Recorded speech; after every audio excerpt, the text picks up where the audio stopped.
I'm audible. Please just confirm. Okay, okay. Thank you. So let us wait 2-3 minutes. Maybe some another participant will join. Then we'll start.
Okay, so now let us start.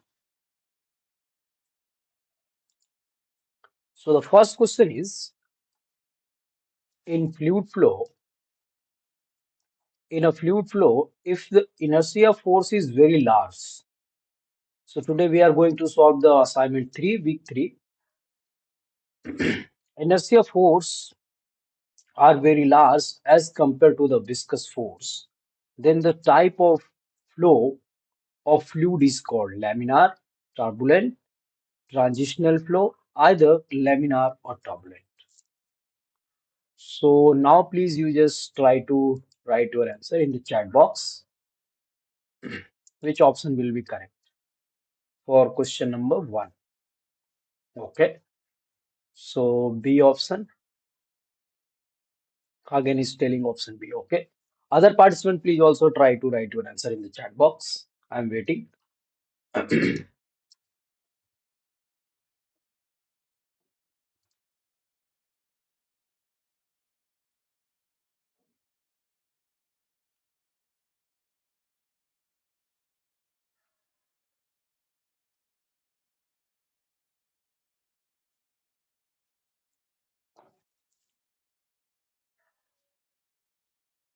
Other participant, please just try to write your answer in the chat box. Very simple question.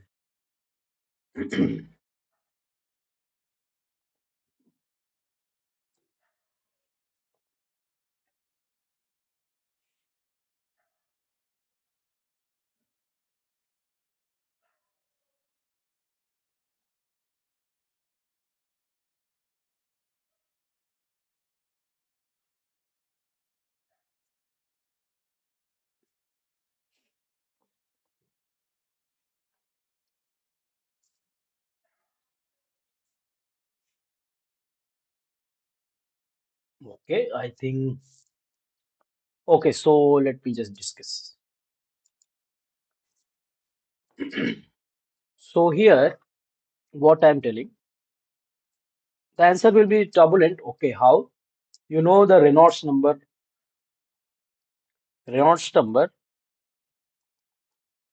you will write the ratio, it is the ratio of your inertia force divided by your viscous force. So now, here you can say very clearly, if the inertia force is very, very high, so RE is depend on Reynolds number is directly proportional to your I and B square root. So, or equal to, you can say equal to. So here in numerator, you can say this is your inertia force. In denominator is your viscous force. This is your viscous force.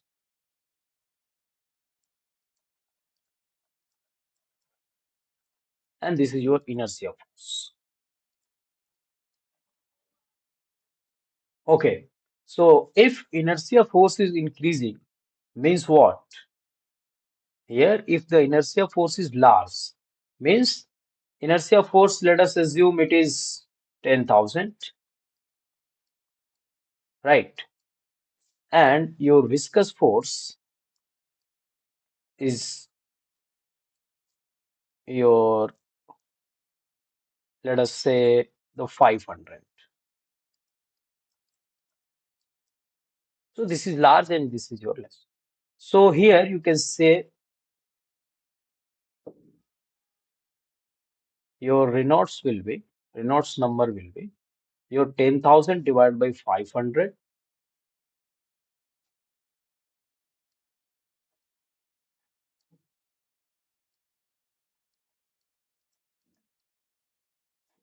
divided by 500. So here you can say this is your 20, root 20.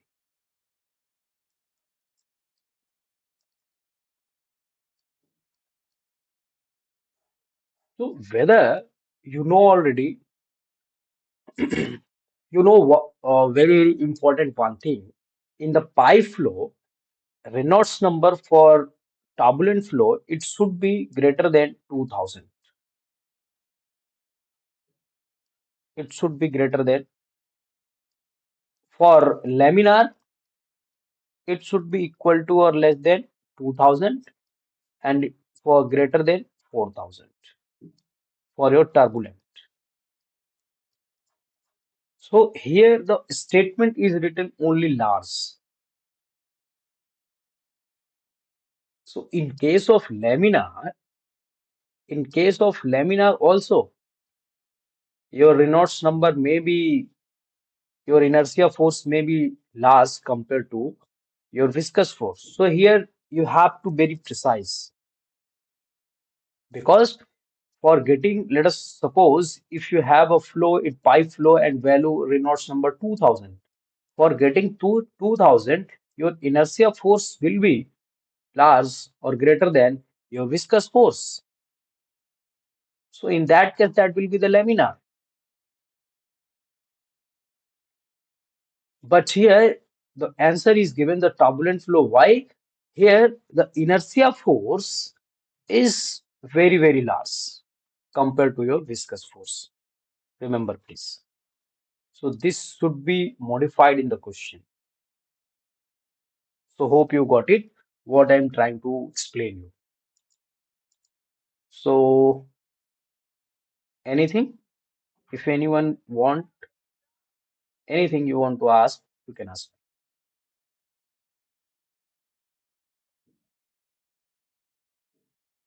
So inertia force large means not here.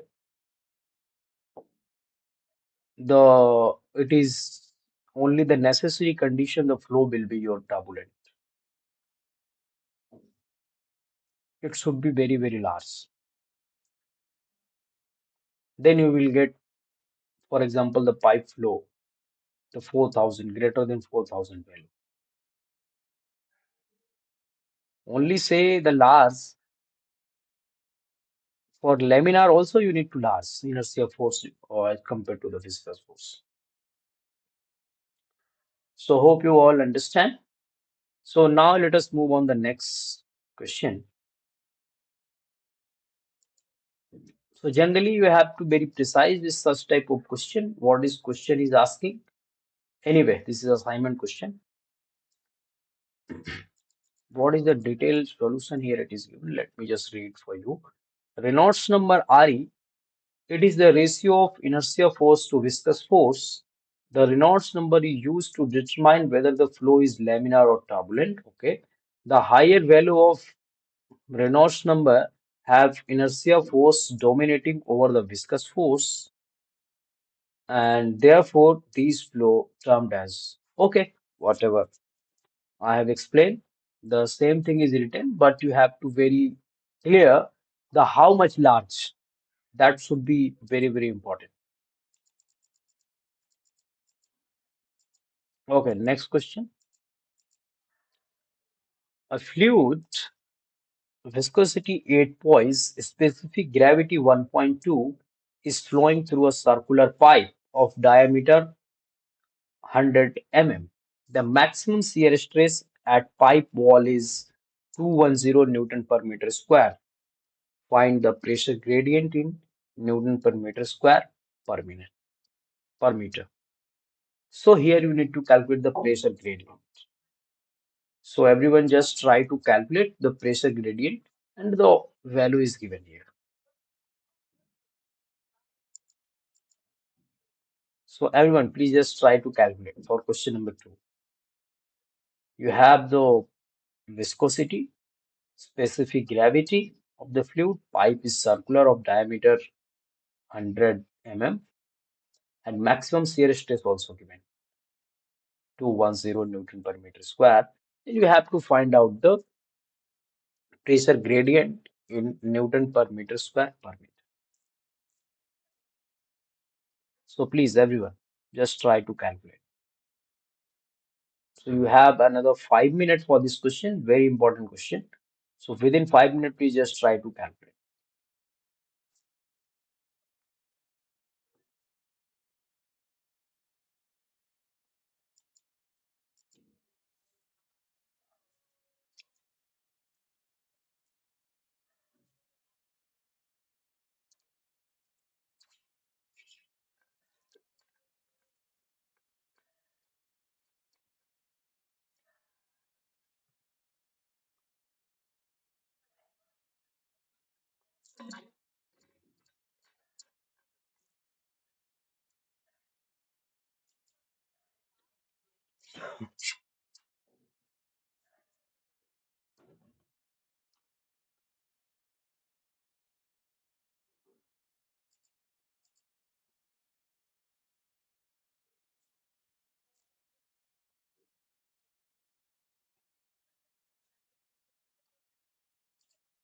I'm waiting for your response, so please just try to calculate and try to write in the chat box, please.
Okay, let me explain you.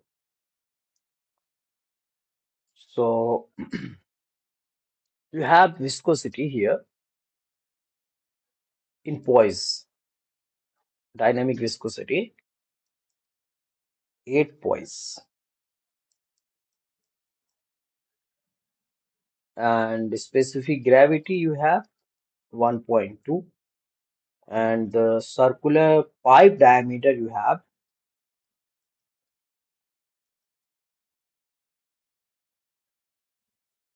100 mm. Maximum shear stress at pipe wall. So at the wall here, at this wall, you have maximum shear stress, tau max.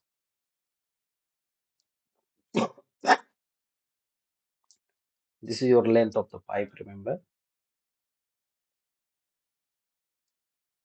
The tau max you have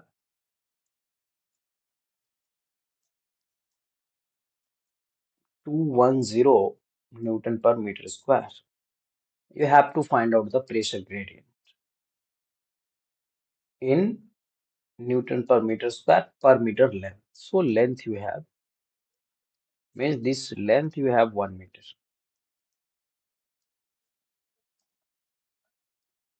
Okay. So pressure gradient means what? Change in pressure with respect to your in the length direction. If this length direction is x, so I'll write here dx. And pressure from, you know already the flow from the higher pressure to lower pressure. So here will be the higher, as we will go in the downstream, that will be the lower. So minus. Now you have to calculate this value. So you have to know the relation between your tau max, poise, specific gravity, diameter, and all, whatever the data is given. So now let me just show you the relation. Okay, so this is the relation.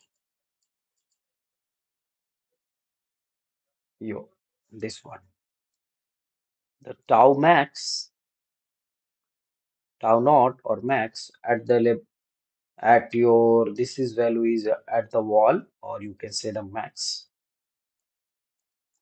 is equal to change in pressure gradient divided by into your r by 2. What is r? R is nothing but the radius of your pipe. So diameter was 100 mm. So it will be your 50 mm. So you can say in the meter 0.050 meter. So now you can put here 210 Newton per meter square is equal to minus, you have to calculate this value, into your R value is 0.050 divided by 2. So after calculation, you will get minus del P by del X is 8400, not this, 8400 Newton per meter square. So del P by del X, you will get minus 8400 Newton per meter square per meter. So X value here is your 1. 1 meter in the question is given. So you know already the pressure unit is nothing but Newton per meter square, and this X unit is meter. So you can write Newton per meter square per meter. So the pressure gradient unit is Newton per meter square per meter. So the question is asking about this. 4800. So your option will be not 8400. So your option will be 84 minus 8400. So option D will be correct here for question number 2. Hope you understand. So now let us move on the next question. Yes, very important. So question here is for the viscous flow, the coefficient of friction is given by 8F by RE, 16F by RE, 32F by RE, 64F by RE. Again, this question is incomplete. So what is F? Okay, RE, everyone know RE may Reynolds number, but what is F? So F will be your the friction factor.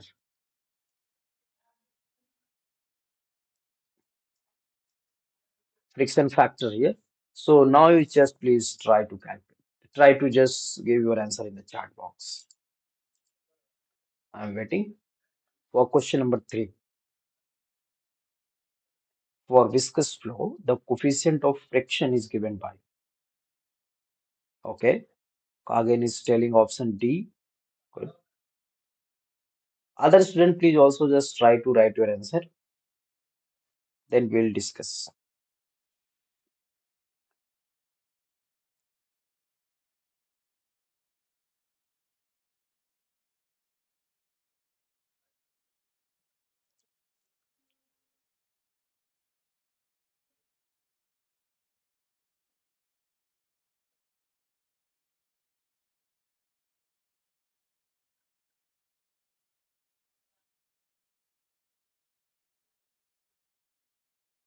Or if it is, let me just little bit twist. If the first case is the F is friction factor, the second case is F is your friction coefficient.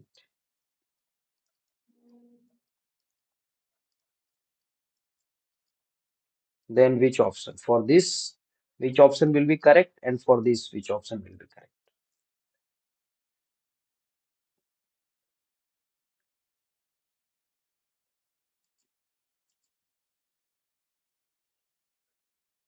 Okay, though, so Kagan is telling option for A, for 1, that is the for friction factor, option D is correct. Okay.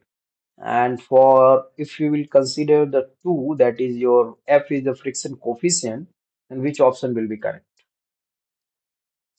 Just please try to think and write your answer.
Okay, so here your friction factor, let me just explain you.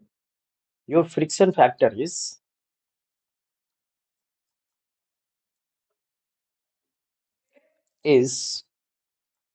4 times of friction coefficient. Remember, please. Just for the differentiation, these two symbol. So friction factor, if you are representing with small f, so and you have to represent this friction coefficient with FC, you can write like that. And this is your FF, friction factor. So that will be very easy. Okay, so as for this question, whether the question is not explained, whether F is your friction coefficient or friction factor, so maybe your option B or maybe option D, both may be correct.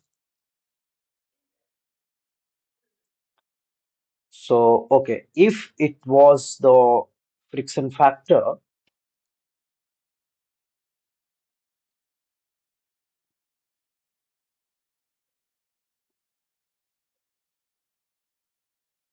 so if it was the friction factor, then 64 by F by RE will be correct. If it was the friction coefficient, so how we will calculate friction coefficient? So 4 into FC, not, sorry, this will be the wrong. If your, this is your friction coefficient, F, the friction coefficient is FF by 4. So if it is friction coefficient, then your the value will be your 64, that is 16 F by RE will be correct. This will be your friction coefficient.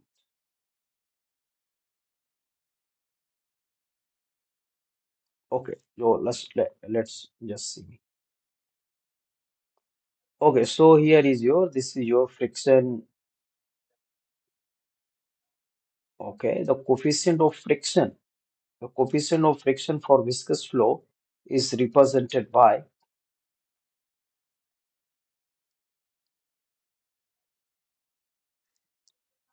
64 F by RE. Okay,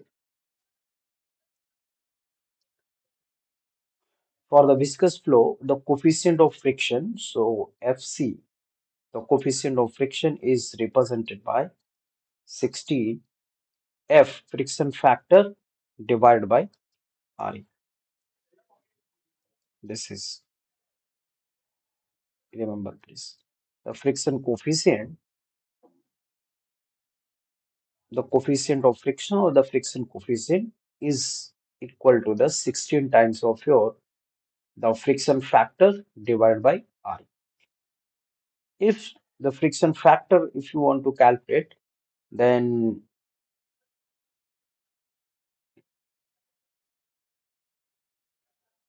okay.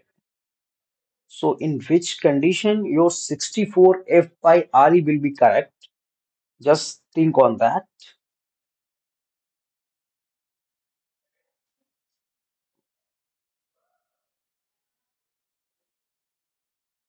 If you will write here the 16 into 4 FC by RE, then you can write 64, okay, FC by RE. This is not your the coefficient of friction. I think this the question is not formed the correct way. The this is the roughness. I think this is your roughness value. Let me just check. Let me just quick check. So let me just check very quickly.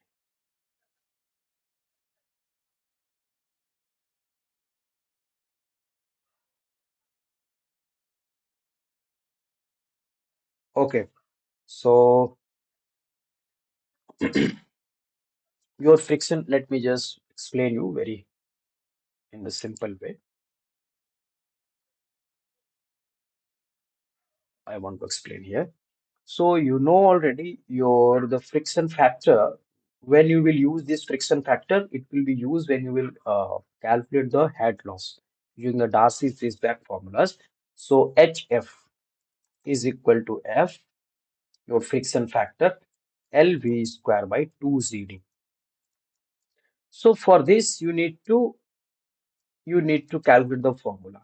So for laminar flow, it will be your, or for viscous flow or laminar flow is the same flow. For laminar flow, this value will be the 64 by RE. Remember, please, 64 by RE. Remember. So this is the friction factor for laminar flow, 64 by RE. So why here it is F written? The question is asking about the coefficient of friction. So coefficient, now you know already the coefficient of friction is equal. That is the friction factor is equal to is your 4 times of the your coefficient of friction. Now, if you want to calculate FC, so put the value of here 64 by RE and 4 into FC.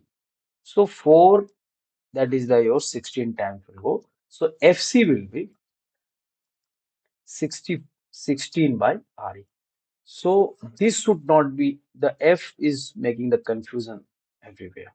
So this should not be there. Okay. So hope now you all understand.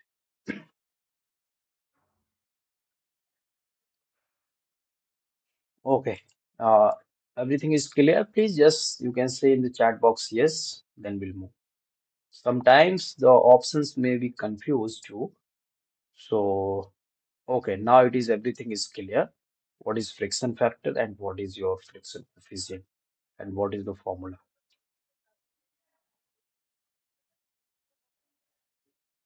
Okay. So now let us move on the next question. Next question will be question number 4.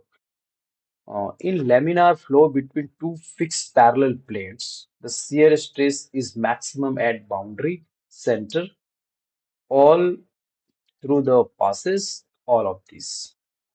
So you have the fixed plate.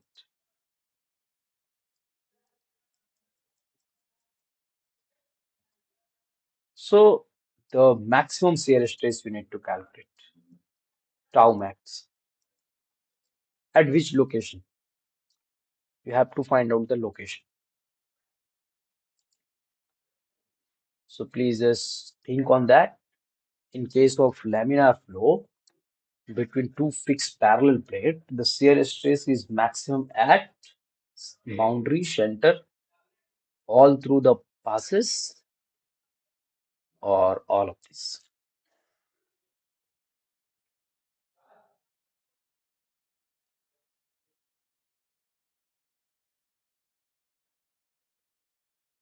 And how you will remember this, the friction factor and the friction coefficient formula, always remember the friction factor will be always greater than your friction coefficient.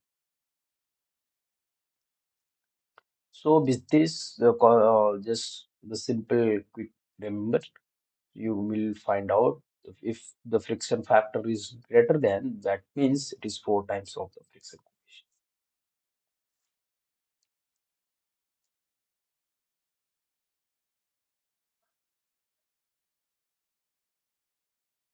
Okay, so you are telling option A, boundary. That's good. If anyone want to attempt the question, if you not know, please just you can Google it. This is not your exam here, it is going on. So this is just discussion thing. So you can Google it the question and you participate in the question and answer. You have to write in the chat box. So that will be that will be actually for beneficial for you. In the class, during the this discussion period, you will be understand everything. Even you will use the Google, the for a long time you will remember the question and answer. So that will be very fun. So you can use, no issue. Yes, option A is correct. So how the distribution will look like for this shear stress? At the center it will be the zero and at the boundary it will be the max, like that. This will be the maximum value. The shear stress here tau max. This tau max it will be decreasing and here tau will be zero. At the center the tau will zero and at boundary tau max. So always remember this. And it behave linearly. So you can expect question here from your exam, final exam or gate exam also you can expect the question from here, the linear distribution. Now let us move on the next question. Okay.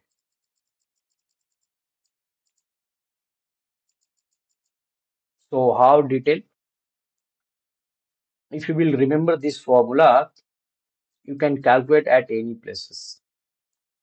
Let us suppose the question is asking at y equal to 0, the tau is maximum at y is equal to 0. So it is asking at y is equal to uh, 0.5, what will be the value of tau? So if you will remember this, you can calculate. The formula start from here, tau to here. So tau is equal to mu du by dy, you know already from the your basic formula of Newtonian fluid, minus 1 by 2 del p by del x t minus 2y. So we will apply this formula for this question. For this, if at y is equal to 0.5, what will be the your tau? Okay. Now next question. Question number 5. Consider the turbulent flow of fluid through a circular pipe of diameter d. Identify the correct pair of statement. The fluid is well mixed. The fluid is unmixed. RE less than 2300 and RE greater than 2300. Which option will be correct? Whether A, B, C, D. Consider the turbulent flow of a fluid through a circular pipe of diameter d. So four condition here it is given. Which condition is correct? So you have to find out based on the correct this pair. You have to calculate the. You have to just mark the answer whether A, B, C, D, which one is correct. So please just try to calculate. Just try to think and yeah, this is not a calculation type of question. So just think on that and try to give the answer for this question. Please, everyone. Everyone think on that. If you not know, you can Google it, please. I need answer from all side. From you, if everyone will write the answer, that will be good for you.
Just please think and try to write your answer in the chat box.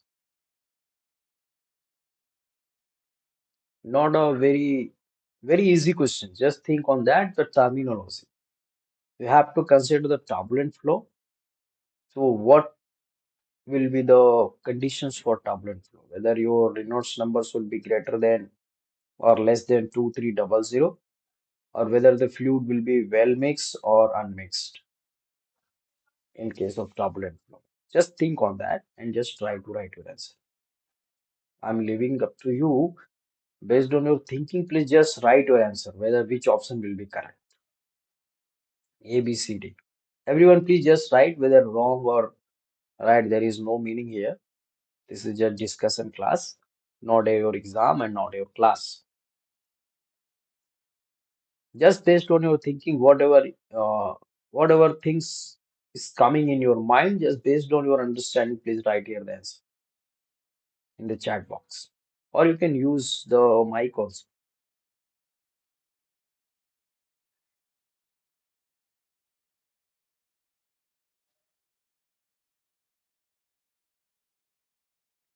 Okay, no issue. Let me just explain you. So you know already for Reynolds number for turbulent flows would be greater than 2000 or 2300 also. In some book you will find out the 2000, and in some book you will find out 2100. In some book you will find out 2300 for laminar. For laminar it should be less than or for laminar case it should be less than or equal to, it should be less than maybe 2000, equal to, it should be less than 1 for laminar case. But we are talking about here the your turbulent flow, so definitely be the greater. The greater means it may be the 4000, 5000, 10,000, whatever. And here, in case of turbulent flow, you know already the flow is not very ordered flow. Means ordered flow means not very parallel. The fluid layer not flow like that. In case of your laminar flow, fluid layer flow like very parallel, very organized way. But in the case of turbulent flow, your flow is mixing type of. The flow is mixing. You know already. So hope you understand the zigzag flow. Very zigzag. So hope you understand about the turbulent flow. So definitely your first and your fourth will be correct. So first option D will be correct here for question number 5. Always remember this. Next question. Next question will be, let me just go on the next question. Question number 6. The Prandtl mixing theory. According to Prandtl mixing length theory, the turbulent shear stress is equal to option A, rho Lm. Lm here is your mixing length.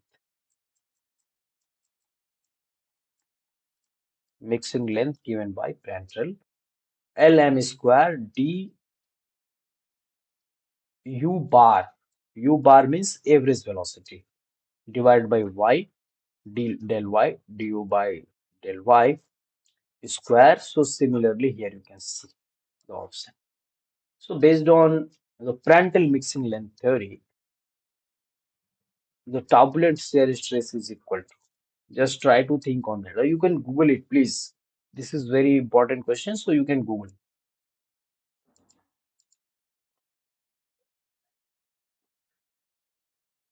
Yes, for turbulent flow, the Reynolds number should be greater than 2300. Okay, fine. Okay, so now please question number 6 we'll discuss.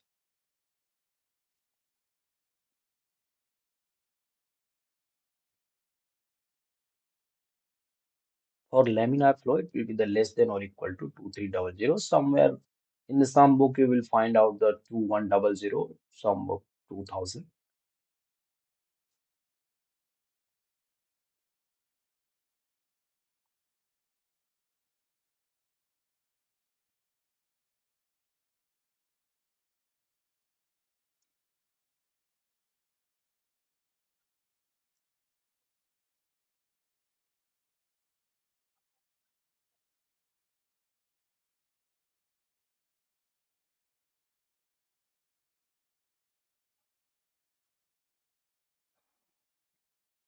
Just please give your answer for question number 6. If you not know, you can Google, please.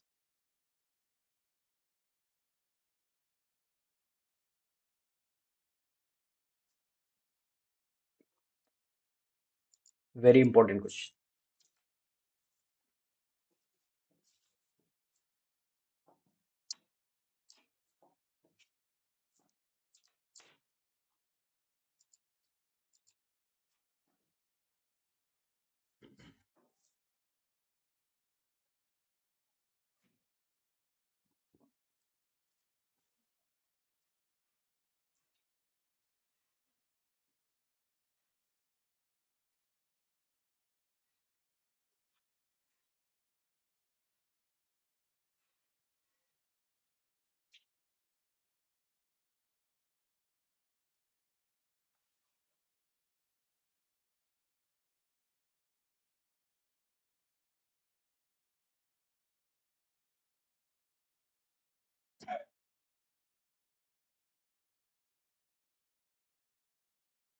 Okay, Gauss is telling option A, rho Lm square du bar divided by dy whole square. Okay, fine. Other student, please also can attempt for the answer.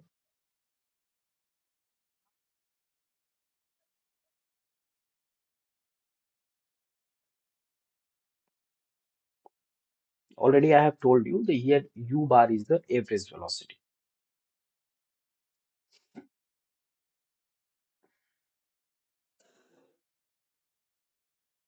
Okay, again is also telling option A. Fine. Okay, so let me just move. So what is reason behind it? Why the Prandtl needs to give this theory? Why it is required? So in the for solving the fluid flow mathematically, so for solving the fluid flow mathematically, you have to solve the Navier-Stokes equation. You have to solve the Navier-Stokes equation, and in the Navier-Stokes equation, you will find out the shear stress term.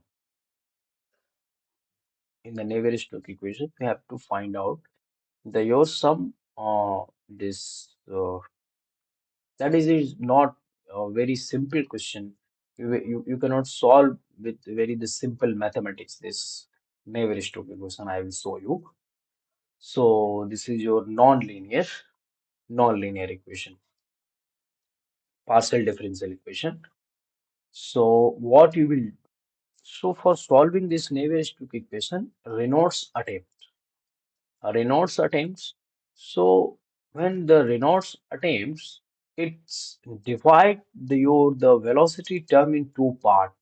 One part is average and another part is your instantaneous. What is instantaneous velocity? That is fluctuation part means in the laminar flow, if this is your velocity is representing in laminar flow, as I have told you, the flow is very ordered. There is no zigzag flow. There is no the flow fluctuation in the velocity. So very smooth. This is your laminar flow. Means at a particular location in a let us suppose in a pipe at a particular location, let us suppose here, you are measuring this velocity with respect to time. So what you will observe at this particular time, your velocity is at time t1, your velocity is 2 meter per second. At time t2, your velocity is 2 meter per second. So when you will draw with time, so here is 2 everywhere, so we will connect, you will get the simple line. But it is not the case of the turbulent. When you will go for the turbulent flow, you will if this is your velocity axis, so your velocity will be like that at this place. Sometimes it is increasing, bit decreasing, increasing, decreasing like that you will get. So because for solving such type of flow, turbulent flow mathematically, you need to solve the Navier-Stokes equation. For solving Navier-Stokes equation, you have to solve the non-linear differential partial differential equation, which is not easy to solve using the simple mathematics. So what Reynolds attempt divide these velocities, the fluctuation velocity in two part. You divide in two part means one velocity it is average velocity, one part is the average taking the average. So average part, another the fluctuation from this average. Maybe the positive and sometimes maybe the negative. This fluctuation plus minus dash or u dash you can say. So when the Reynolds put the fraction this the divide part in the Navier-Stokes equation, he get last actually the Reynolds get the in so actually the finally the Navier-Stokes equation known as the Reynolds averaged Navier-Stokes equation. Friends. And within that, you have one term, tau is equal to rho, u dash, and v dash. Now again, this term also a nonlinear. This term also nonlinear. So now for solving this, how you will solve? So for solving this non-linearity, first, the first time Prandtl's attempt. And during the attempt of the Prandtl, he got the, actually he defined this tau is like, tau is your rho, and he defined u dash and the v dash. That is u fluctuation and the v fluctuation. And based on his definition, you are able to, and we are able to solve this denotes this your shear stress term in the Rans equation, or in the Reynolds-Taveras-Navier-Stokes equation. So hope you got it. And what was the u dash and v dash? This was the u dash and v dash as defined by your Prandtl. So once you will put here the value of u dash v dash, you will get rho lm square. So option A is correct for this. So this was the story behind the why need of this Prandtl. So we need to calculate the Navier-Stokes equation mathematically, or you can say we need to calculate the Reynolds average Navier-Stokes equation mathematically. We need this the Prandtl theory. Nowadays, the lot of now we are not depend on the Prandtl only. Nowadays, lot of turbulent the models is given which solve this problem. So Neverest this your K epsilon model and the K omega model, K epsilon, K omega, and RNZ K epsilon, the lot of large deep simulation. So lot of turbulence turbulent models are there for solving this problem, the Rans equation. So the first attempt was with Prandtl. Remember, please. Okay, so now let us move on the next question that is very important. Okay, so here in laminar, is laminar flow occurs at lower velocity, whether it is true or false? Question number 7. Okay, fine, true. Will not take much time here. Okay, that is fine. So yes, laminar flow occur at the lower velocities. As I have explained you, this is very ordered flow and the layered flow. So definitely. So here it is, explanation it is given. I'll read you for you. When the fluid is flowing through a closed channel, such as pipe or given a two flat plate, either of the two types of flow may occur depending on the velocity and the viscosity of the fluid. Laminar flow tends to occur at lower velocities below a threshold at which become turbulent. Okay, so this is not a big this is just general statement is written, nothing important. Okay, so now let us move on the next question. Question number 8. In turbulent pipe flow, the boundary is hydrodynamically smooth if K by delta dash is equal to. If K by delta dash is equal to what? Whether it is less than 0.25, greater than 2.5, equal to 0.25, all of these turbulent flow. You have turbulent flow, but boundary is hydrodynamically smooth. When you will say your boundary is hydrodynamically smooth.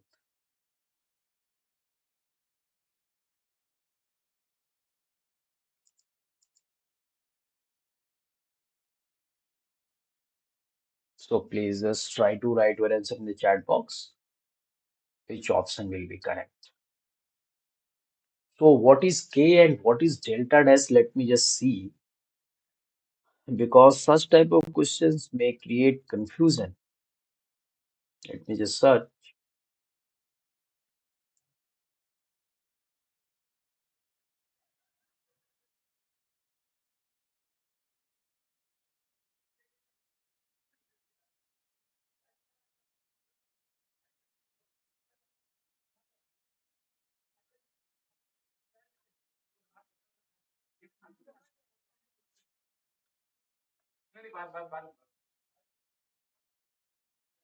So your K here is surface roughness and delta is your laminar sublayer thickness. So I'll just write here because that will be very easier to understand what is K. K is your surface roughness. Let me just check. Yes.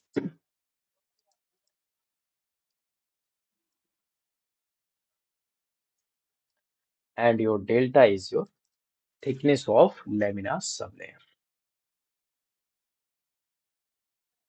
or laminar sublayer thickness. You can say.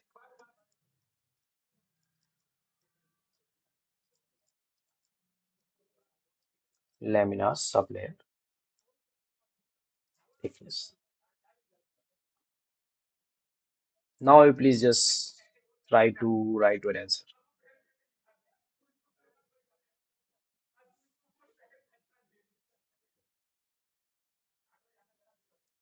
Which option will be correct? You can search in Google also. No issue.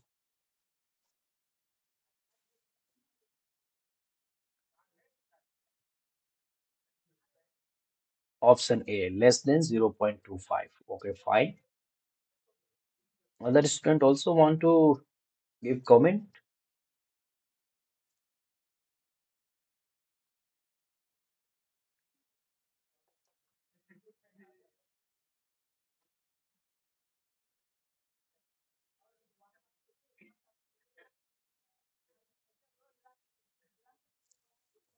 Okay, fine. So what is, yes, you are correct. Okay, you all correct. The Shreya Biswas option A. Okay, fine. Goes also telling A and the Khan also. Okay, fine. So all you three correct. So let me just explain you what is the actual meaning. So it is less than 0.25 means less than 0.25 means what? So K is your the surface roughness. Maybe if you are consider the pipe here, so you cannot see the roughness of the pipe even your pipe is very smooth, it have some roughness. When you will see with a very microscopic point of view, when you will see, let me just, when you will see this point in the microscopic view,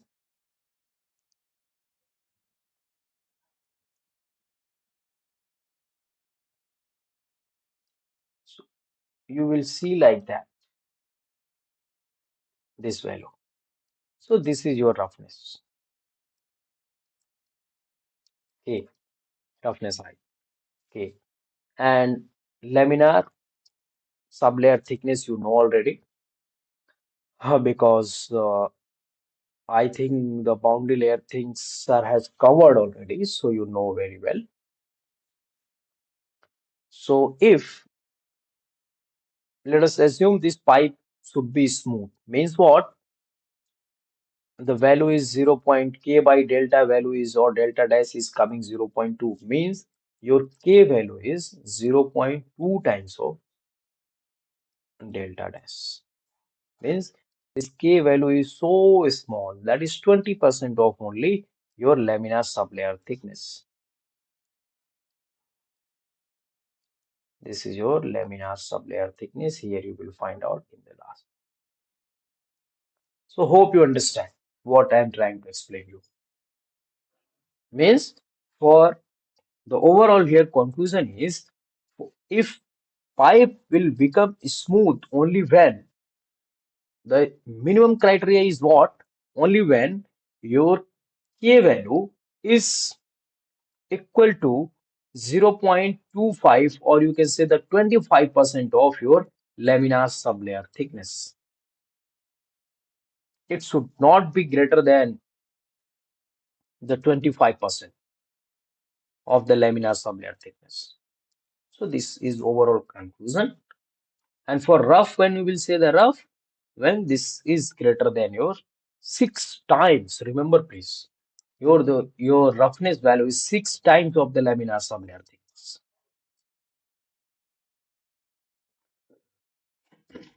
So this was the overall conclusion. So now the question number 9. Okay, after solving this 10 question, I'll take 5 minute break. So in circular tube of radius r carrying a laminar flow, okay, circular tube you have of radius r, the ratio of average velocity to maximum velocity in the conduit. Conduit means pipe here, you can understand. So here average velocity V average divided by V maximum. So what will be the ratio? The question is asking about this. You have pipe flow from this direction to this direction. The water is flowing. So the ratio of average velocity to maximum velocity. This is very important question. So you can see such type of question. Actually, this question or the the ratio of average velocity to maximum velocity in parallel pipe. This question is very a standard question. You can see in the competitive exam also, in your final exam also, in your university exam also, you will see such type of question. Okay, Kagin is telling 1 by 2, that is 0.5. Okay, so option is given in the fraction, so 1 by 2. Okay, fine. Option B you are telling. Other student, please also try to just write your answer in the chat box.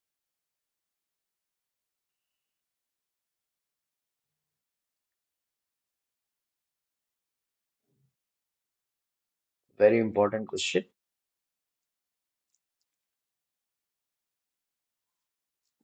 So actually, I have another two set of questions. For question your this question is from your 2025. Then we'll solve 24, 23.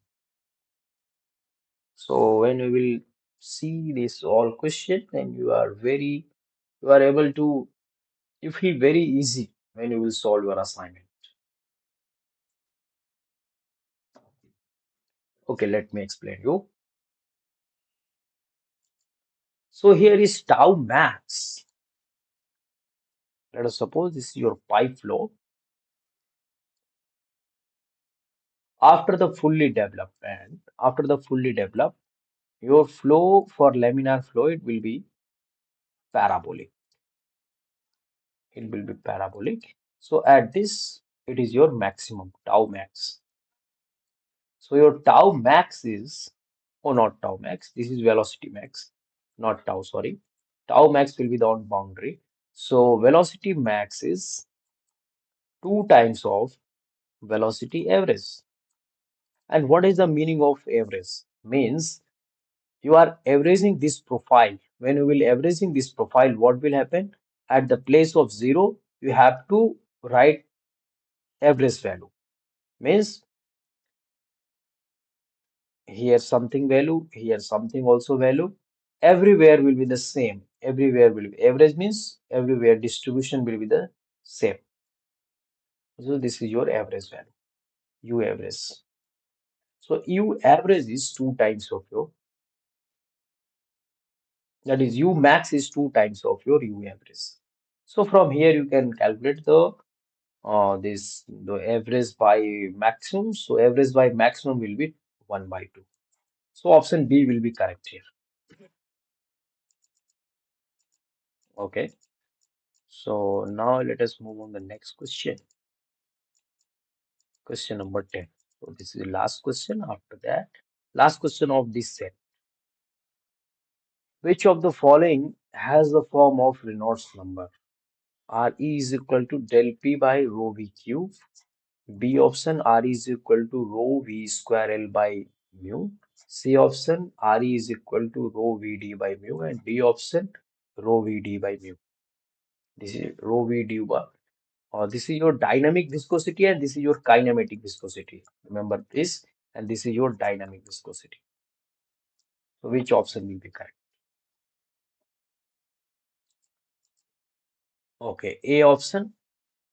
You all three telling A. Okay.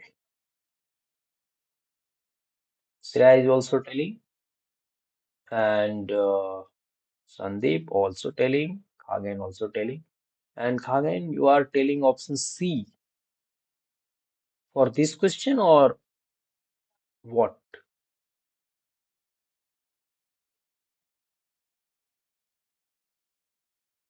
Okay,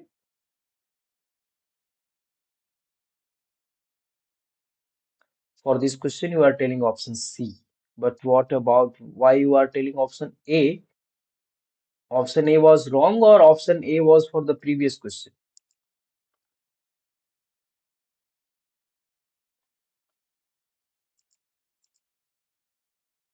Option A was your for the previous question.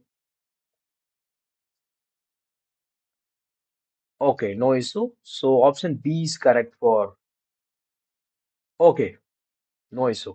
So now confusion will be clear. Hope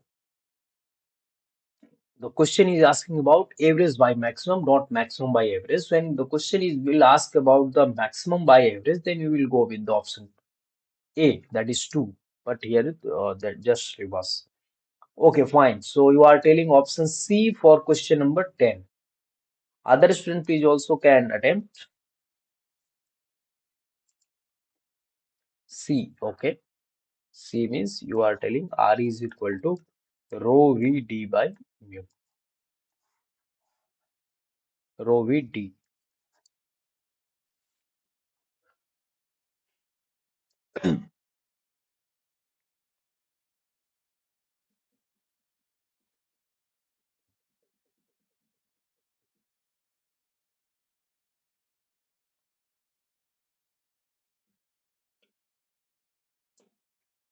And what is D here? Anyone can tell? What is D?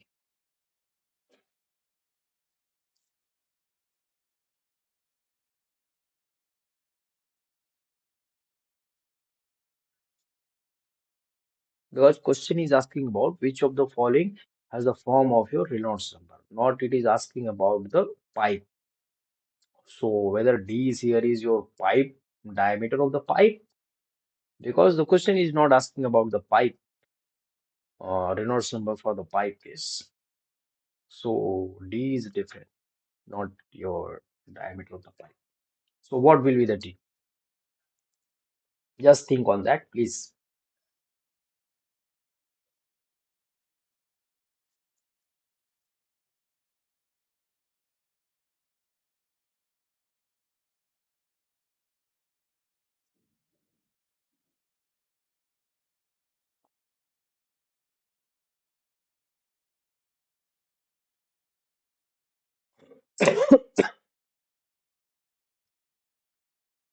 What will be the formula for D here? Okay, no issue. I'll just explain you what is D here. So D here is your hydraulic diameter. Remember, please. D here is your hydraulic diameter.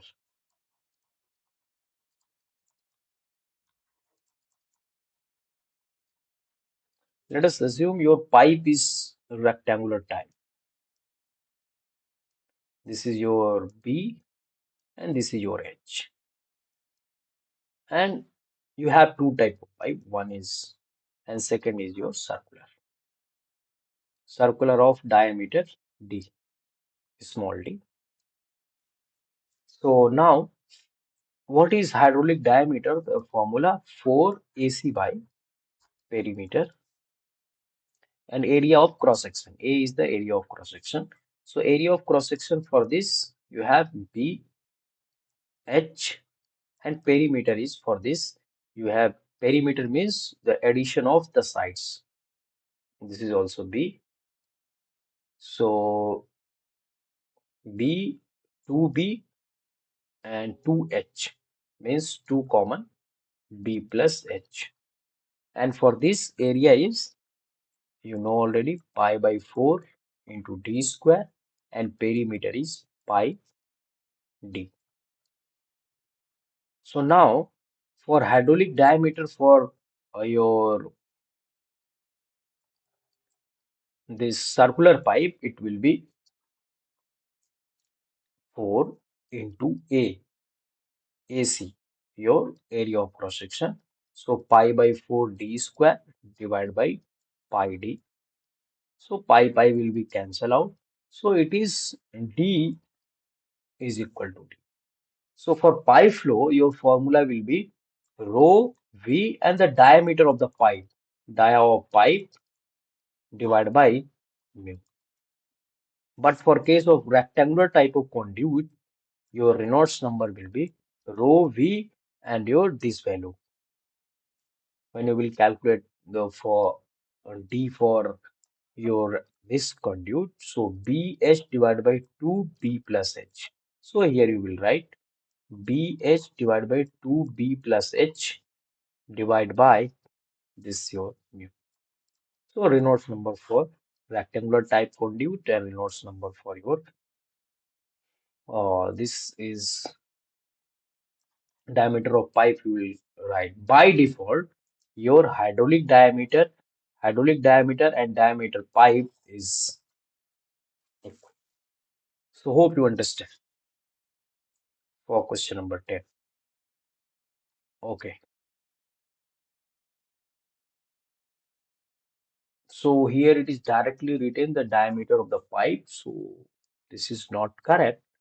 The characteristics length. If the question was asking about the diameter, the which of the following formula for Reynolds number in case of pipe flow, then you can write directly here this diameter of the pipe, diameter of the circular pipe.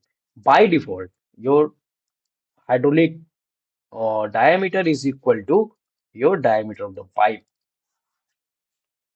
So hope you understand the things.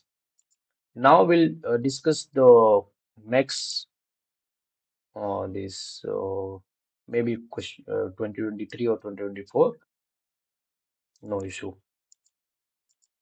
So I'll take this 5 minute break. So hope you everyone got it. If you got it, please just you can write in the chat box yes, then we'll discuss this. I'll take the 5 minute break here.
Okay, so now let us discuss about the next assignment.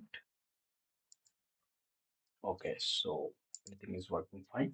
So question one is the Bernoulli equation is applicable between any 2 point.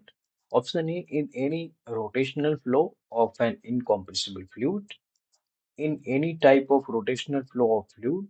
Option C in steady rotational flow of an incompressible fluid. Option D in steady rotational flow of an incompressible fluid. So please just try to write your answer based on your thinking. Okay, D option you are telling. Shreya is telling option D in steady, irrotational, and incompressible fluid. Okay, fine. Other student, please also try to write your answer in the chat box. Which option may be correct? The Bernoulli, we are talking about here the application of the Bernoulli equation.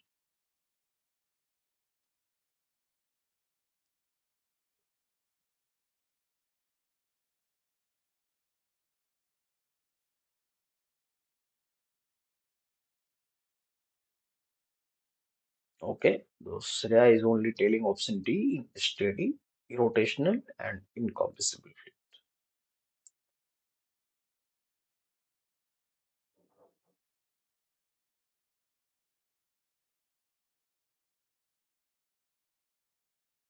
Okay, let me just move on the next.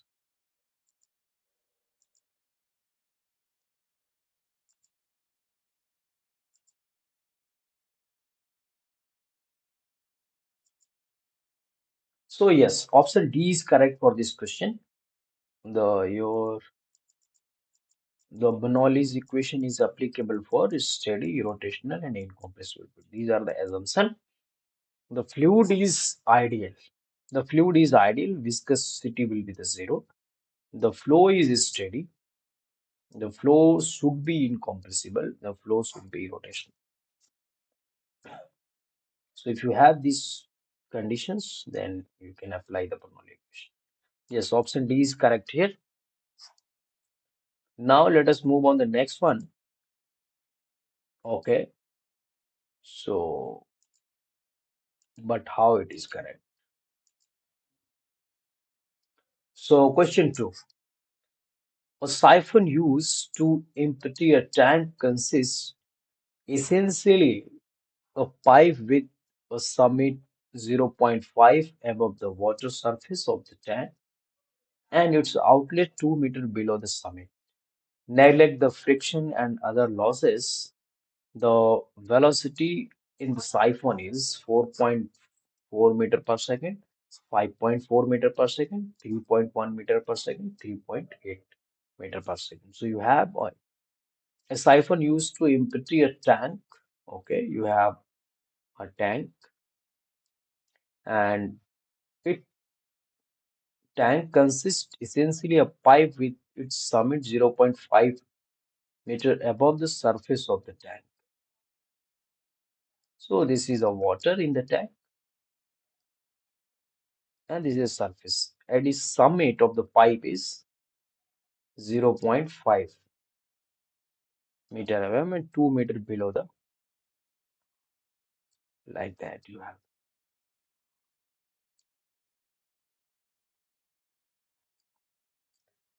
Oh, this is your from surface to 0.5 meter.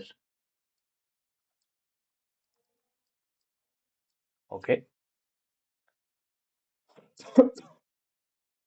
And its outlet 2 meter below the summit. This is your summit top point, and this is your node. This should be straight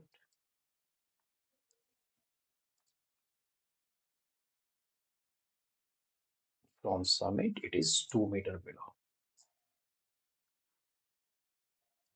This is your 2 meter. Now,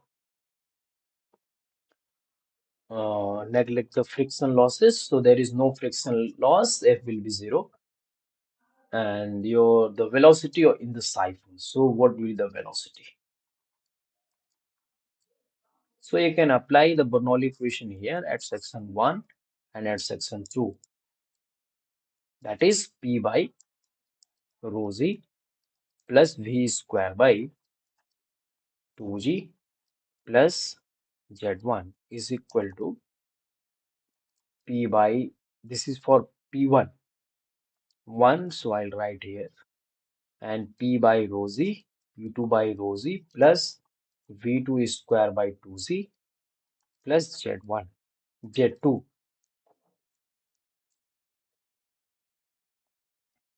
So if you are taking the datum here, that is this value, at the label of your outlet, so what will be the Z and what will be the Z, your Z2 will calculate. But what is P1? P1 is the pressure at section 1. So, and at section 2. So, at both places, pressure here is atmospheric. So, P atmospheric, here P is atmospheric. So, this term will be the cancel out. Velocity in the tank will be the zero because it is a large tank as compared to your this. So, this will be the zero. Only the remaining things is your, and what will be the Z1?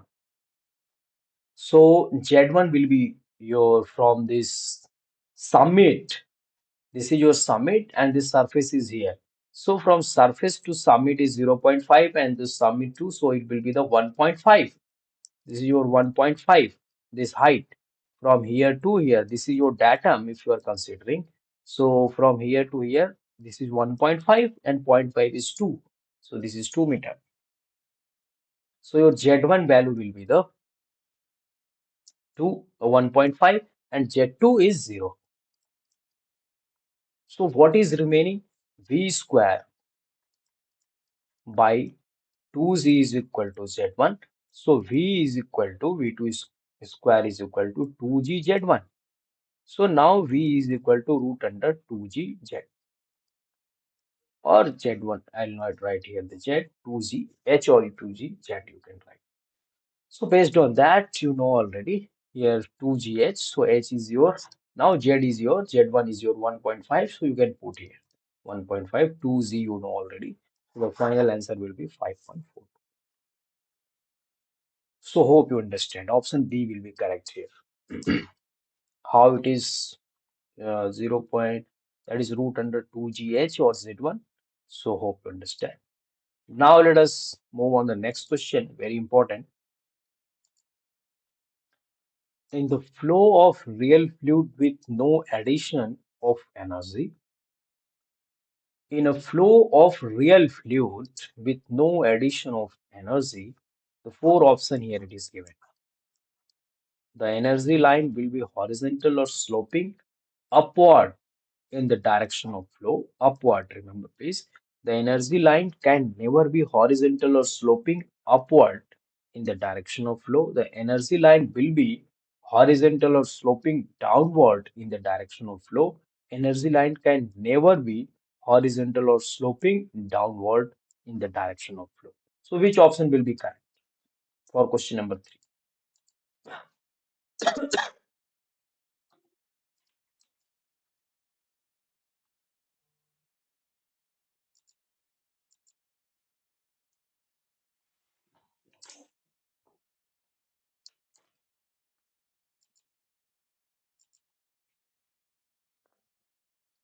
So for question number 3, just please write your answer in the chat box.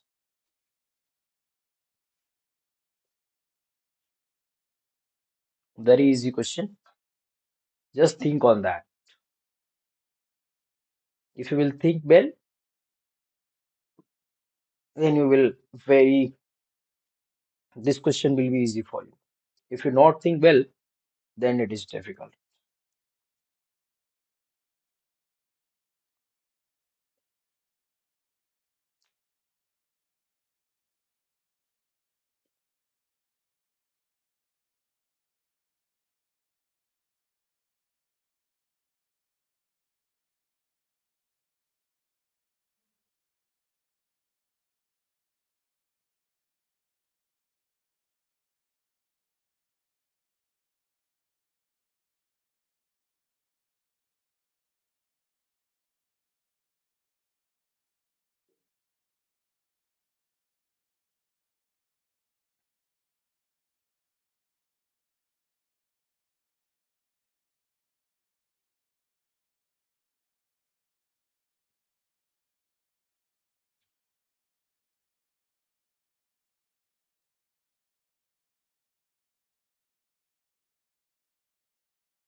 Okay, I'm waiting for your answer. Please, yes, you try to think and write your answer.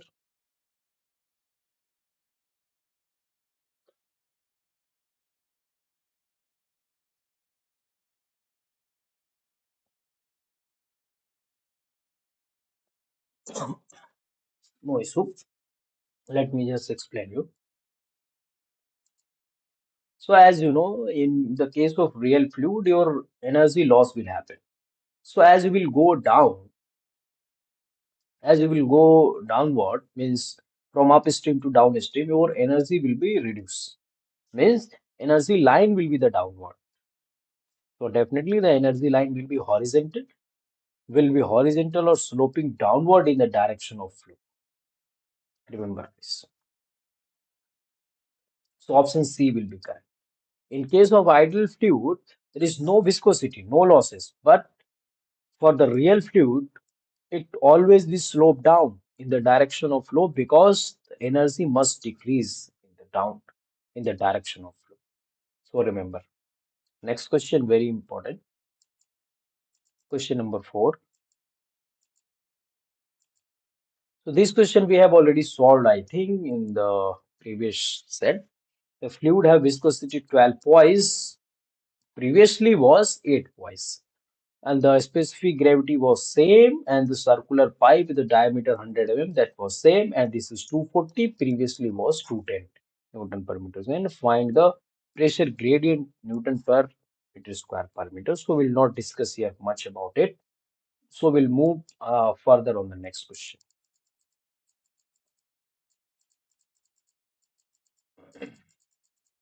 Next question is, and this is, so the dimension of kinematic energy correction factor. The dimension of kinematic energy correction factor, which option will be correct for question number 5? Please just try to write your answer in the chat box. The dimension of kinetic energy correction factor.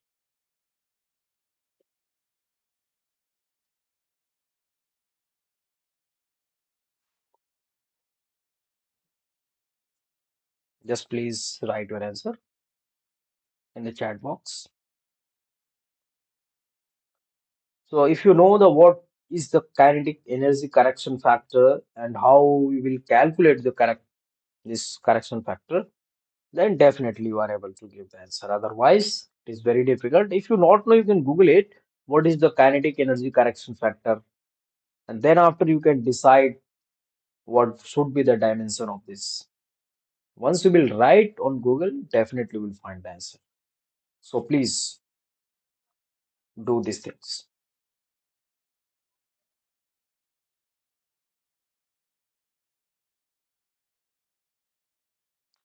Okay, option C you are telling M naught, L naught, T naught, that is no dimension, dimensionless you are telling. Okay. Other student, please also try to write your answer here.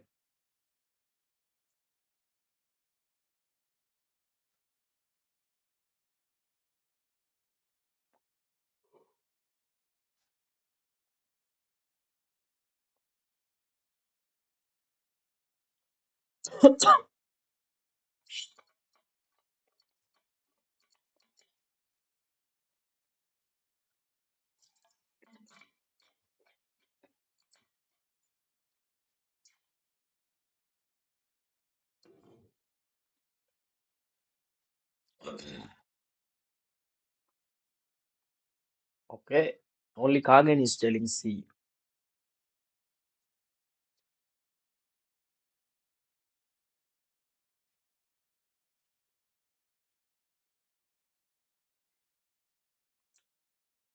Okay, fine. So your definitely your kinetic energy correction factor has no unit, it is dimensionless. But how? What is your kinetic energy correction factor? So here definition is it is given. Your kinetic energy correction factor is kinetic energy per second based on the actual velocity, kinetic energy per second based on the average velocity. What is actual and what is average? So as I have explained earlier, this is your velocity profile, the parabolic velocity profile. So this is your actual one. This is your actual one. And the average, I was telling the previously like that, your velocity profile on average basis this. So this is your average. So based on this, the your alpha is nothing but your kinetic energy based on this parabolic behavior of the your velocity and the average behavior of the that is after averaging the kinetic energy. So hope you understand. So definitely here kinetic energy this side also nominator and denominator. So definitely it will be cancelled. The unit will be cancelled out. Okay. One thing is very, very important. So please you go through the kinetic energy correction factor. That will be very, very important for your exam for laminar flow or for turbulent flow. Another one, the momentum correction factor for laminar flow and turbulent flow. You have to go through this. That is very, very important. You maybe get the direct question in the gate examination also from here. Okay. So now let us move on the next one. Question number 6. The two parallel plates kept 200 mm apart have laminar flow of oil between them and with the maximum velocity 2 meter per second. Calculate the discharge per meter width. Assume the viscosity of the oil is 24.5 poise. So here you have to calculate the discharge per unit width. You have parallel plate apart 200. You have two parallel plate kept 200 mm apart have laminar flow, whether it is fixed and there is no explanation it is given, the fixed parallel plate or all. Okay, no issue. You have to just think on that and try to solve.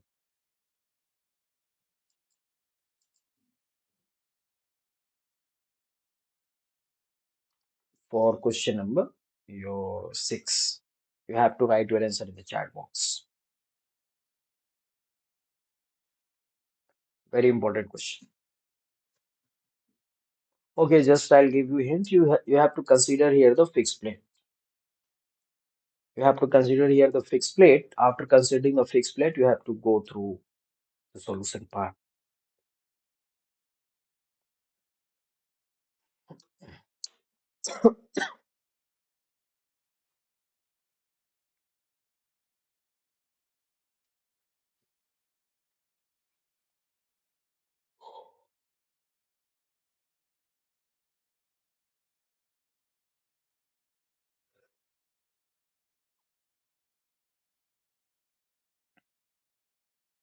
Okay, in the last 10 minutes, I'll just show you and I'll just give you hint how you will solve the other set.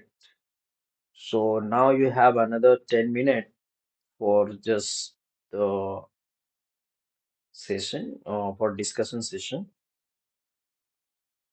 Means I will wait for you for your solution.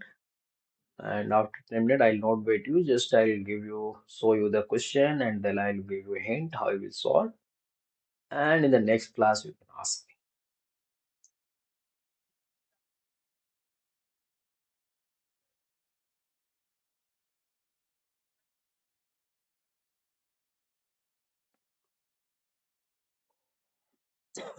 Sometimes in the next, maybe the next set, you will find out the similar question. So it will not take time also.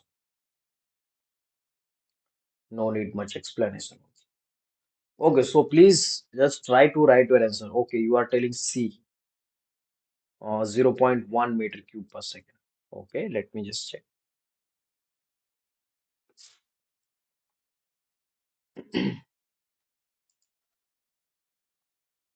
No, this is not 0.1. No issue. So how we will proceed for this? You have for discharge calculation, you need average velocity. Remember, please. So how we will calculate the average velocity? So in case of the fixed parallel plates, you know the formula. Your U maximum is 3 by 2, 3 by 2 times of the U average. So for the U average, or you can say for U average is 2 by 3 times of the U maximum. So U maximum you know already in the question it is given. U maximum here where it is 2. So this is 4 by 3. So your U average is 4 by 3 meter per second. Now for discharge by B calculation, for discharge by B, you have to what is your area? What is discharge first? Discharge is area into velocity. So area into velocity divided by B. So area is your, here it is talking about the cross-sectional area. So P will be remain, and the thickness, that is your T into B and velocity. So B will be cancel out. T into V will be the your Q by B. So what is T? T given in the question? Yes, 200 mm apart. So you will write here 0.2 meter into velocity 4 by 3. So again, that is 0.8 divided by 3. So 3 to the 6, you know already the calculation. 0.266 meter per second, not meter cube per second, per meter Q by D. This will be the your final answer. Of, I think in the question it is given, calculate the discharge per meter width. So if the B value here it is given 1, so definitely. But unit should be the meter here. Okay. Here is unit is correct, but in the option unit is not correct. Okay, no issue. So how I will calculate, you know one thing, the unit part, other the technical things, other the calculation part, the concept things I have explained you, how I will proceed for such type of question. Now let next question is okay. So this question we have already solved. The vis for viscous flow, the friction factor is given by here. You can see the option is correct. Initially was 16 F by RE or 8 F by RE. That option was wrong. 32 F by RE. Now here it is correct. No issue. So for this, the question is asking about the friction factor. So which option will be correct? Now I want to know from your side which option will be correct for question number 7. Everyone please try to write your answer in the chat box for question number 7.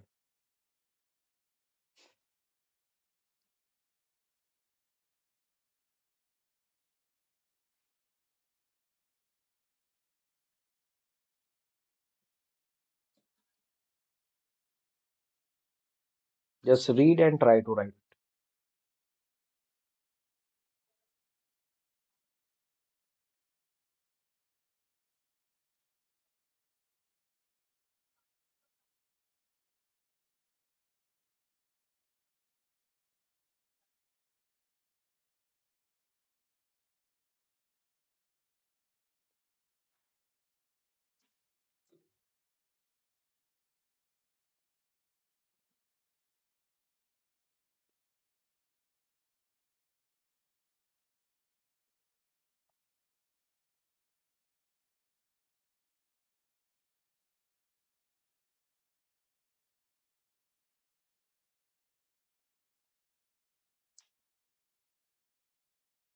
For question number 7, okay. Ghost is telling D option, Khaling is telling B option, okay.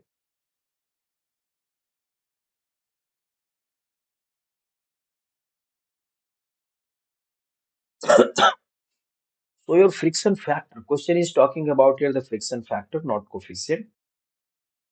So don't be confused with two things. So here your final answer will be the your 64 by RE. Friction factor question is talking about 64 by RE. As you know, the friction factor is 4 times of your friction coefficient. If the question was asking about the friction coefficient, then you can write 64 by RE at the place of this is equal to 4 FC, and 4 will be cancelled out by 16 times. So here FC will be 16 by RE. So friction coefficient will be 16 by RE, but question is talking about friction factor. Option D is correct. Next question. When a steady two-dimensional jet of water impinges on a stationary inclined plane, and if the fluid friction is neglected, the resultant force on the plate is tangential to the surface, normal to the surface, in the direction of jet flow, normal to the direction of jet. So please just try to write your answer in the chat box for question number 8.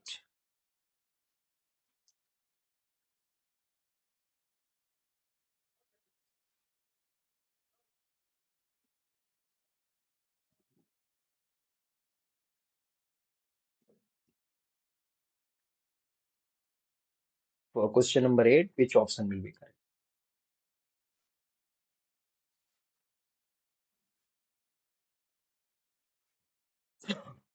Sia is telling option B, that is normal to the surface. Okay, fine.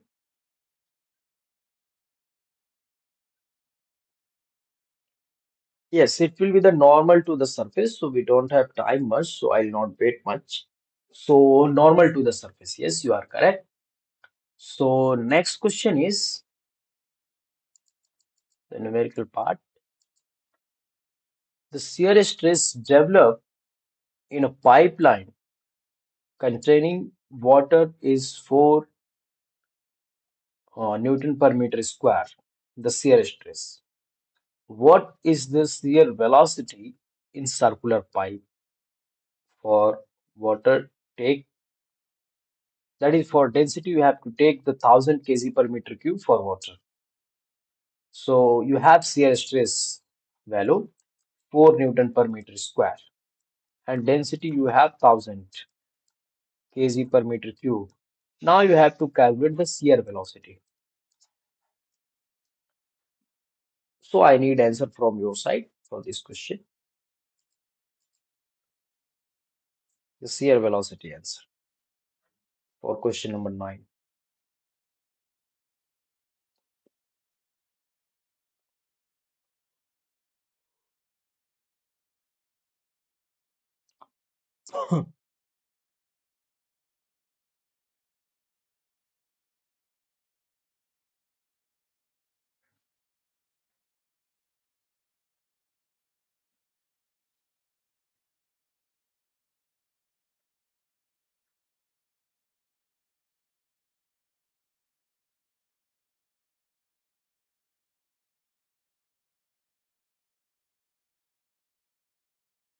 Okay, you are telling option B.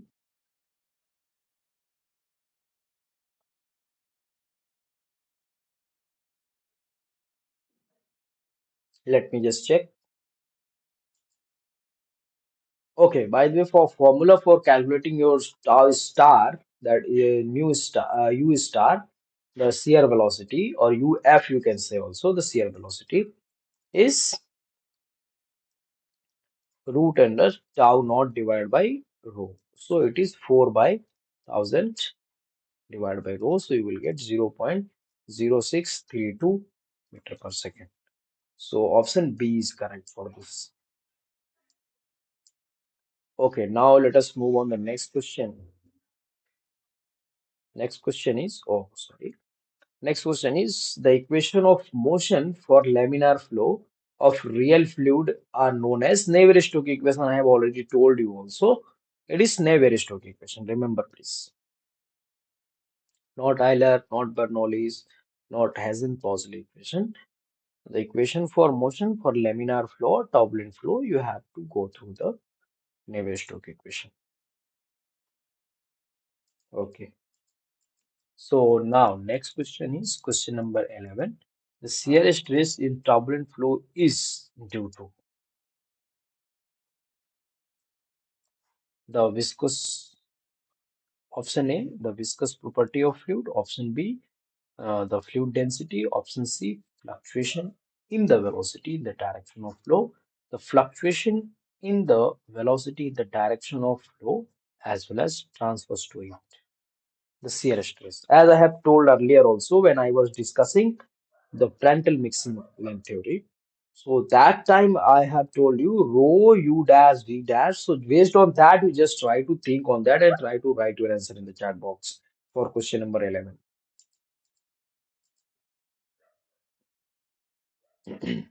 Very important question. The shear stress in turbulent flow is due to. So this question is talking about Reynolds shear stress. Remember please the slightly correction in this question. Reynolds shear stress in the turbulent flow is due to. You are telling D option, the fluctuation in the velocity in the direction of flow as well as the transfers to it. Okay, fine. Other student, please also try to write your answer.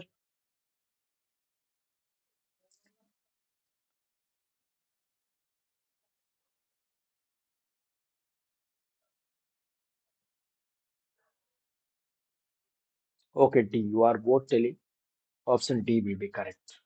Yes, definitely option D will be correct. As I was previously told you already, rho, U dash, bar, and V dash both. So this is your lateral streamwise direction, that is flow direction. This is your transfer direction. So this is tau x. Similarly, you will write here the tau your yz. Similarly, you will write here the tau zx.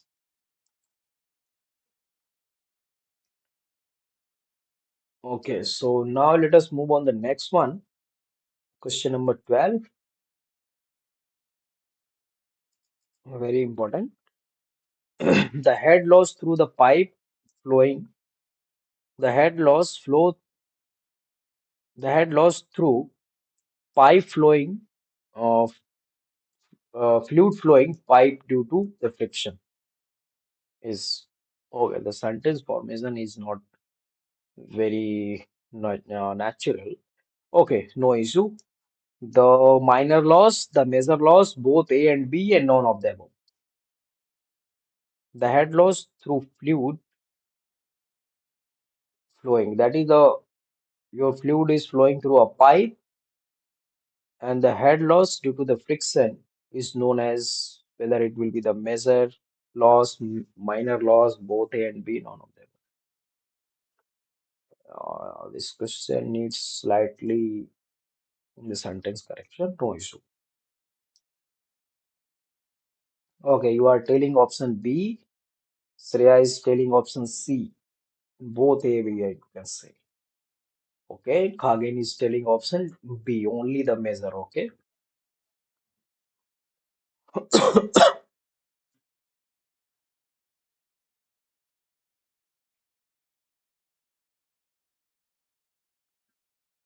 For question number 12, the measure loss is correct. Only measure loss. Flow through the pipe is measure loss. Remember, please. So this is the end of this your question. Now let us move on the next one. So pitot tube is used for measuring for what? Just please quick answer. Pitot tube you use for measuring velocity, pressure flow rate, or total energy. Which option will be correct? Pitot tube. Don't take much time. You are telling option B option, okay? Pressure of the flow. You have here the four options, which will be correct. You are telling B option, that is pressure of the flow, okay? Fine. So it is the pressure difference when you will write the correct answer. That is the pressure difference, not pressure of the flow. So If pressure difference it is not given, so you will go with the velocity. Remember this. Now we'll move on the next one. Question number 12. Okay, a siphon used to empty a tank consists essentially. Okay, we have solved already this question. Initially was here the 0.5 and here was the 2 meter, but now it is changed 2.5 and 3.5. So you can solve by yourself also. No issue. Big, not big issue. Okay. So now let us move on the next question.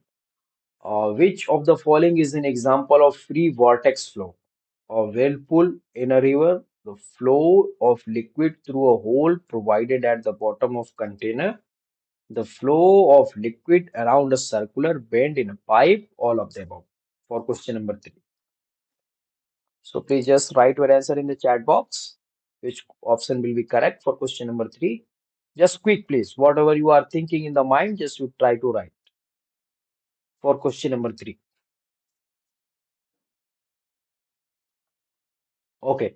For question number 3, okay, D. All option is correct. Yes, fine. For question number 3, all option is correct. That is the all example of the free vortex. A fluid density of fluid viscosity 15 poise, specific gravity 1.3 and flowing through a pipe of diameter 150. The maximum shear stress at the pipe wall and the pressure gradient. We have solved this question already. No issue. No need to solve here. Only magnitude is changes. The dimension of the kinematic correction factor we have already seen. No need to solve here. The most essential feature of the turbulent flow. Also, we have seen the velocity and the pressure at the point exhibit irregular fluctuation of high frequency, large discharge, velocity at a point remain constant and high velocity. So, most essential feature of the turbulent flow is what? The velocity and pressure at a point exhibit a irregular fluctuation at high frequency. I have shown you already through the picture when I was discussing the Prandtl mixing length theory, how the fluctuations happen. Okay. Next question. For fully developed laminar flow through a circular pipe with Reynolds number Re, with the Reynolds number Re and the friction factor is proportional to Re proportional to square of the Re, independent of the Re, and inversely proportional to the Reynolds number. For a fully developed laminar flow through a circular pipe, your Reynolds number, you know already 64 by your friction factor is 64 by Re. So your friction factor is inversely proportional to Re. Hope you understand. Option D. Question number 8 here. So a steady two-dimensional jet of water. So this question already we have solved. So here option F will be correct. Okay, by mistake here the option is E, F, G, H, but B is correct. Okay, fine. Already we have seen. Next question. Shear stress developed uh, pipeline contain water 6 Newton per meter square. What is the shear velocity? What is the shear velocity? Oh, we have solved already this question also. So I think the question is repeating as you can see the equation of motion for laminar flow already we have seen the Navier-Stokes equation. So the question is repeating lot here. The shear stress in turbulent flow is due to, we have seen already this question, fluctuation in the velocity in the direction of flow as well as transverse heat. The question number 12, the major loss of energy in the pipe is due to sudden contraction, friction, gradual contraction and the enlargement or the sudden enlargement. So as we have seen already, the friction is the pipe cause the major loss. So just question reversed. So option B will be correct here for question number 12. So we have solved already all three set of questions. So we'll meet again in the next class with all three set of questions in the week 4. So hope you all understand. You all enjoy this today class. So, okay. By the way, I have all recorded your session, this session. So I'll upload in the YouTube. You can go one by one through again these whatever we have solved today. So thank you all. Thank you all for attending to the class. Not this class, discussion class, I'm telling. Okay, so thank you. Now you can leave the class, please. Thank you. Thank you, Kage. You all please leave the class.